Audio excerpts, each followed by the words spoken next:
Hey guys, welcome to episode 3. It's business time. Yeah. We're two guys wanting to thrive in business. What is it?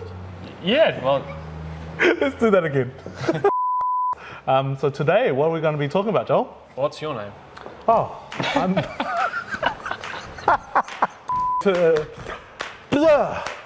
Let's try that again. Hey, welcome guys. I'm Michael. I'm Joel. And welcome to Business Time, where two guys are trying to thrive in business and trying to do a podcast as well. This is our 4th take or something like that. So yeah, I'm not sure how many takes you're going to see. But Joel, what were you talking about today? What was I talking about today? We're going to be talking about, I guess, defining yourself in the market, finding your fit in the market. I guess a lot of what we're going to be talking about is the basis of why we're both in business. What you do in your business, and then I guess what I do in creating business videos, sales videos for my clients. We both go through a lot of this, what we're about to talk about with our clients as well, right? Yeah, because I mean, like, I know for me, when I found out kind of where I fit in the market, it meant I was way more confident going into sales meetings. I was way more confident on messaging and the marketing that I was putting out. And but it was a long journey to get there. Absolutely. I think once you nail this, then you kind of have a North Star to go by.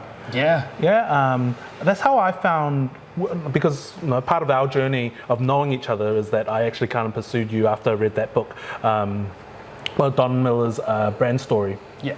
And I kind of reached out to you and said, hey, come help me define who I should be targeting. Because as a videographer, you could be doing a whole lot of different work. But the whole idea is that when I sat down with you, we kind of talked about who we should be targeting, who should we be marketing to. So yeah, you're the guru. So how do we start this?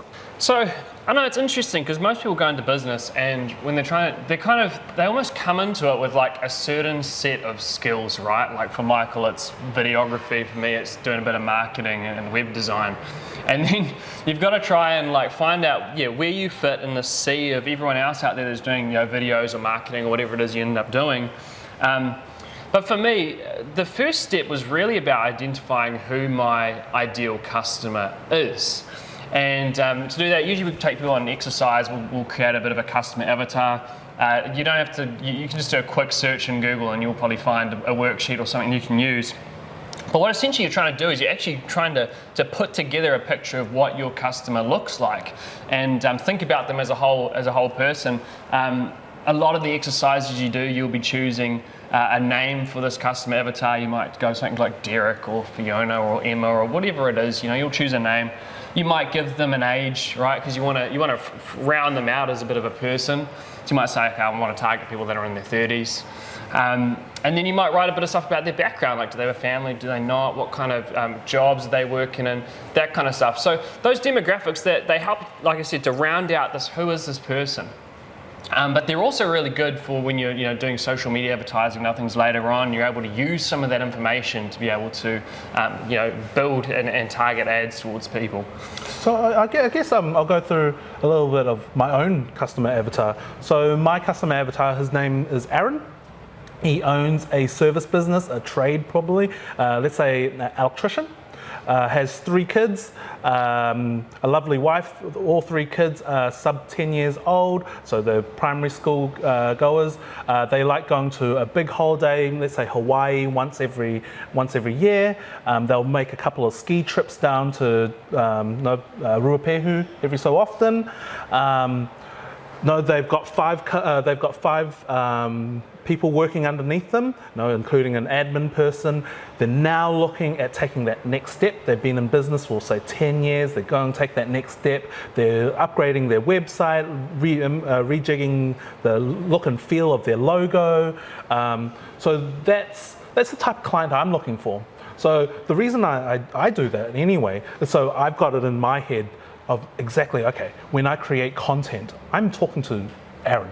Yeah. When I want to find more people that want to be Aaron. Who doesn't want to be Aaron? Yeah. So you're on the spot then, because we're talking about Aaron. So you've kind of defined a little bit, like, so first of all, just before we get into that, so the two things that are really important is like, what is this customer avatar, this person, Aaron in this case, what does he want? So Michael, you kind of already said that, right? He wants to take his business to the next level. He's got a few, like a website that he wants to rejig and a few of those things. The logos and the making feel of all their collateral, you know, whether it's the pamphlets and whatnot. Yeah. And the second thing that's really important is like, what's the problem that's stopping them from getting what they want? And so, do you know what that is for Aaron, or do you have some suspicions of what that could be? I think they've taken it to a level where they've done a certain amount of work. You know, they know, to a certain amount how to run an electrical business as an electrician, as a sparky. They've taken it as far as their previous bosses have taken them to. You know, or their mentors have taken it to. Now it's time to, they've got these bigger goals of wanting to take it larger, you know, have a team of 10, 15 people. But at that stage, you need to bring in more people.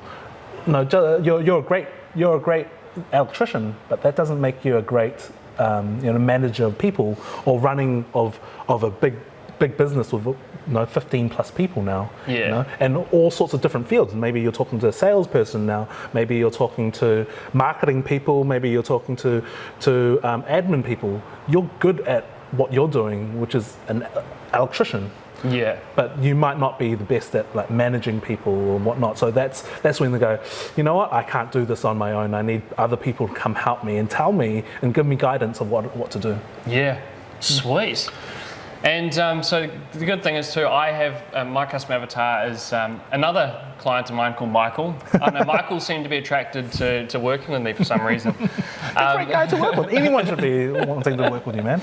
So Michael Philpott, he's a public speaking coach in New Zealand, really good at what he does.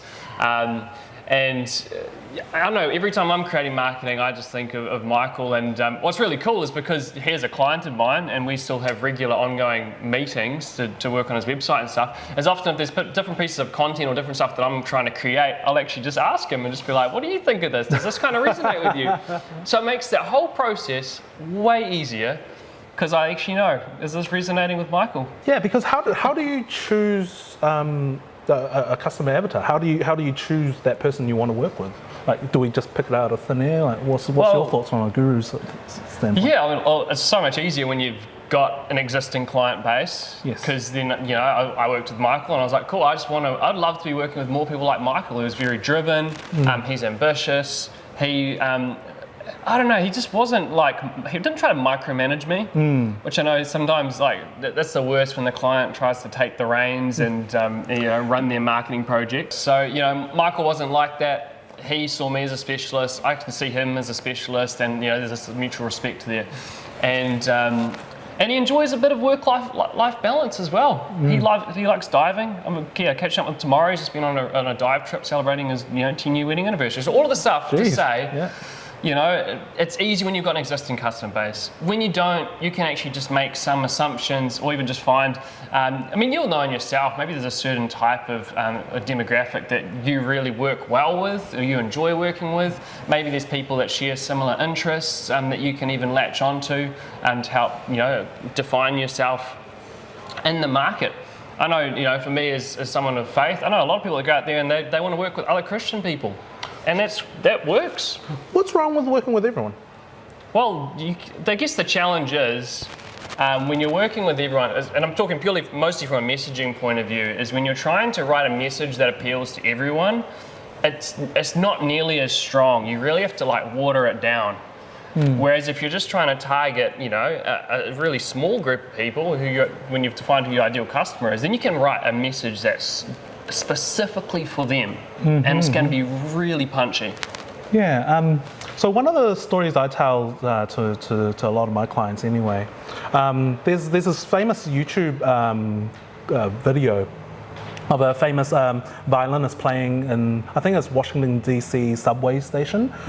He stands there for 45 minutes playing his heart out, lovely music.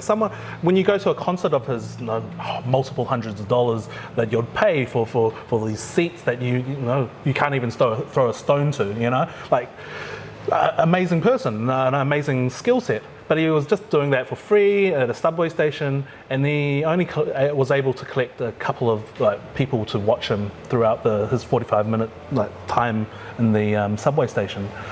So I liken that to what we do. You know, we could be amazing at what we do, but if we don't have a captured audience, you know, you are going to make business. No, he did collect a few people to listen to him. However, no, I always say marketing is a function of sales. Because at the end of the day, you want to get the low-hanging fruits. Yeah. You want to be able to go to somewhere and not spend so much effort in trying to convince someone that your product is good. Because your product is amazing. No, why would you be going into business if you don't think you have something else to offer the world? Yeah. You know, there's plenty of other bakeries, there's plenty of other florists, other videographers. But what makes you must feel that you have some kind of difference in the world to offer the world. That's why you're in business. So I feel like my creativity, my way of talking, my way of working with my clients offers the world a different way, offers my clients a different way of seeing the world. So that's why I'm in business, right? So in saying that, you're already amazing at what you do. It's just about finding the right people that want to listen to to my violin playing. That's how I see targeting and defining your market. What's your thoughts there? Yeah, I see it very similar. I think, you know, another way as well you can think about defining your market is by looking at your competition and trying to see like where's a gap, where's a need that I can fill that's not already being met. So like I know for me, when I discovered StoryBrand, I did my research, was like, okay, StoryBrand Guide New Zealand, all right, no one's coming up. I went to their directory, searched for New Zealand, no one was there. There's one other, isn't there, in New Zealand? There was one other. Katrina's now, it's back to just me. Right, so the sole StoryBrand consultant in New Zealand. Yeah. Check out their book, man. Yeah, Donald's book is amazing. Yeah. But for me, it was that really cool opportunity of like, okay, I can use that to define myself in the market because no one is currently doing it. And so that, you know, but filling that gap in the market. So once you've identified what your point of difference is, it's now about getting it out there and communicating it. And, you know, like we always try and talk about, it's got to be really clear, it's got to be simple and easy so that everyone can understand what the value is you offer and what you do. I think sometimes we put too much jargon in what we say. Now, because we live and breathe our industry, right? Now, whether it's videos, marketing, let's say a baker, a florist, you've always got your industry standard jargon. But you don't realize that other people don't live your world. Yeah. You know, so a lot of what marketing is, or a lot of finding out how to communicate your message to someone else is translating that industry jargon or industry speak and communicating that to the typical person that would use your product or service. Yeah, so I mean, every time I create a headline or writing some copy for a client or for us, we're always we're thinking about that customer avatar in mind. Usually I'll get a bit of feedback from, like I say, I can have meetings with Michael so I can find out if it's resonating with him, whether he understands it. Another good person as well is like, I'll go talk to my wife because she is still learning about this whole marketing world. She's a teacher. And so I'm like, can you look at this webpage and tell me like what's the main point of difference? And it's interesting to see what, someone that really doesn't know my world and all the jargon, and see what she can pull out. I think one of the things that you told me to do was just take it to someone random that I don't even know about and like show them the webpage, and if they understand what I do and what value I provide for my clients as well. I think that's something that you might want to try out as well. Yeah. Don't just stop them on the streets though. Don't be too random. But sitting there waiting for a coffee, go and just tap someone on the shoulder and see what happens. Okay, cool. So we're talking about making it easy and simple for people to understand your marketing message. What's the next step after that?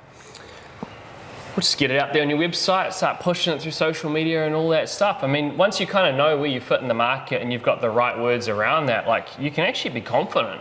You know, you don't need to be kind of wondering about, oh, will this person see my value, or will they go to the competition, or like what is. You can just be confident, like, hey, this is the value I provide, and you can confidently go into that sales meeting. You can, you know, step into that business networking meeting, and it's really that confidence factor, isn't it? Yeah, I think it's defining who your client is. But once you define it, you then also know their needs, what they want, what sets them apart, what triggers them, and then once you know that, you know how to change your packages and I guess product for them as well, and how it affects their life and what problems they solve. All right. Yeah. Packages, which is what we're going to be talking about soon. Check out the next episode. Awesome. Well, I think that's really all the notes I've got here. I think that covers a lot anyway. Yeah. I mean, I guess the main takeaway is go and do that customer avatar exercise. Go and work out who your ideal customer is. Look at the competition, see if there's any holes in the market, any gaps or any needs that you can fill, and then really start working on your messaging. Get that main point of difference across. Like for me, I talk a lot about your StoryBrand marketing guide, you know, or marketing experts, and just getting that phrase out there in a whole bunch of different places. So okay, well, look, if that's the case, could we just talk about what you do in this process? You know, if someone comes along, says, hey, I've just read this book, I really like what you've heard about in this podcast. Like, how do you help someone through this process? Yeah.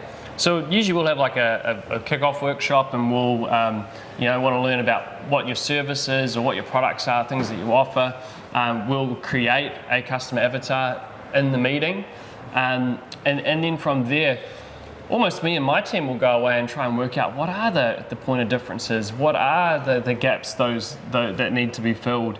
And it takes a lot of thinking, it takes a lot of research, but then once we work out what that gap or that unique proposition is, well, then it's about finding words for it. And even that takes a lot of time. You're probably not going to get it when you go to your website and you start writing those headlines, in your header section. It's going to take you a while. I mean, it's the third year I've been in business, and I've rewritten that headline so many times. Well, yeah, we've been working on my headlines as well. It's like, oh, that doesn't work when I'm at BNI. It just doesn't roll off the tongue nicely, or that 1 minute 60-second spiel just doesn't work as well as I want it to. But what do you feel is the hardest thing about defining your market? What do you think stops a lot of people? I think what stops a lot of people is you get so attached to like the way that you've always done things, or the way that you've always talked about yourself, and so it's about almost retraining yourself.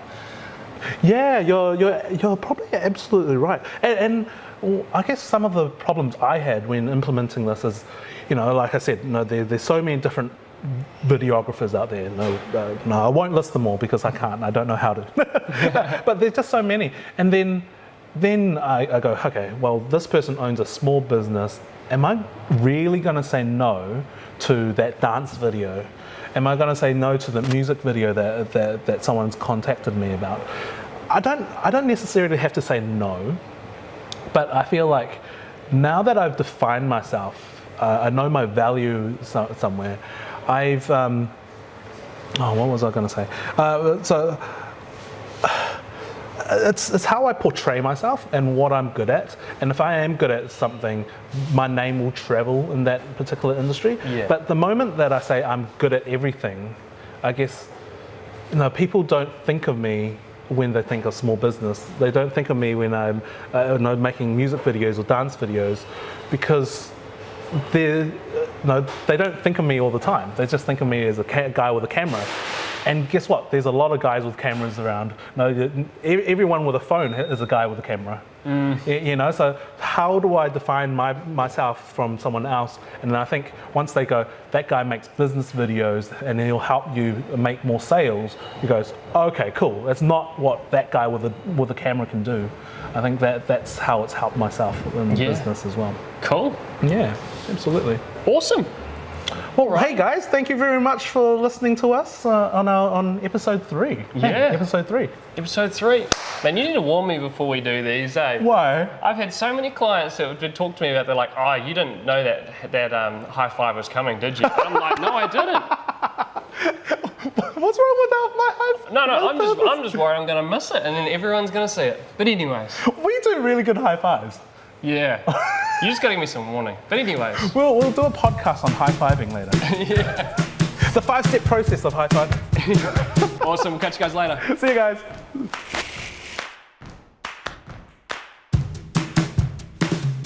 Why is it so hard in front of a camera? I don't know. When I wrote that intro, I swear it was a lot easier to say.